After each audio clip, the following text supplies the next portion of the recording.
Christopher Martin, lantarang inamin ang pagkakagusto kay Kathryn Bernardo. Tahasang inamin ng kapuso actor na si Christopher Martin na nagkaroon siya ng matinding paghanga sa kapamilya actress na si Kathryn Bernardo noong nagkasama sila sa Korean drama series na Endless Love. Inamin ni Christopher Martin ang totoong pagtingin niya kay Kathryn Bernardo noong maging guest siya sa podcast na Surprise Guest with Pia Arcangel noong nakaraang April 3, 2024. Ayon kay Christopher Martin, una silang nagkakilala ni Kathryn Bernardo noong 13 years old pa lamang siya nang nagkatambal sila sa local adaptation ng hit South Korean series na Endless Love noong 2010 na umir sa GMA7.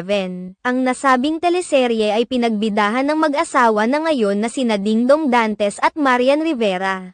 Ginampanan naman nila noon ni Kathryn Bernardo ang mga younger version ni Dingdong bilang Johnny at Marian Rivera bilang si Jenny. Pagbabahagi pa ng kapuso actor, na kahit bata pa noon ang aktres ay hindi na umano siya nahirapan na makatrabaho ito, dahil noon pa man ay talagang magaling ng artista si Kathryn Bernardo.